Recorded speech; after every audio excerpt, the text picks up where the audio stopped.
महायुती सरकारने वैद्यकीय शिक्षणाच्या अभ्यासक्रमाला जे विद्यार्थी प्रवेश घेतील त्यांच्यासाठी संपूर्ण शुल्क भरण्याची सक्ती नको असा निर्णय घेतलेला आहे।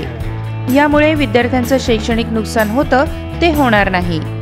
राजर्षी छत्रपती शाहू महाराज शिक्षण शुल्क शिष्यवृत्ती योजनेअंतर्गत जी रक्कम विद्यार्थ्यांना मिळते ती रक्कम बँक खात्यावर जमा झाल्यावरच विद्यार्थी महाविद्यालयात जमा करतात।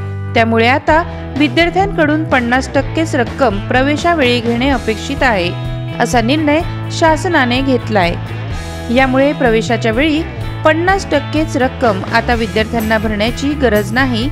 यामुळे पात्र विद्यार्थ्यांना शिष्यवृत्ती स्वरूपात जे शिक्षण शुल्क बँकेत जमा होते ते प्रवेशाच्या वेळी घेऊ नये असा हा महत्त्वाचा निर्णय शासनाने घेतलेला आहे। महायुती सरकारने वैद्यकीय शिक्षणाच्या अभ्यासक्रमात जे विद्यार्थी प्रवेश घेतील त्यांच्यासाठी संपूर्ण शुल्क भरण्याची सक्ती नको असा निर्णय घेतलेला आहे। यामुळे विद्यार्थ्यांचं शैक्षणिक नुकसान होणार नाही। राजश्री शाहू महाराज शिक्षण शुल्क शिष्यवृत्ती योजनेअंतर्गत जी रक्कम विद्यार्थ्यांना मिळते ती रक्कम बँक खात्यात जमा झाल्यावरच विद्यार्थी महाविद्यालयात जमा करतात।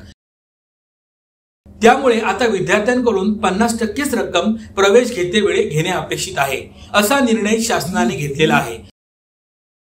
यामुळे पात्र विद्यार्थ्यांना शिष्यवृत्ती स्वरूपात जे शिक्षण शुल्क बँकेत जमा होते ते प्रवेशाच्या वेळी घेऊ नये असा महत्त्वाचा निर्णय शासनाने घेतलेला आहे।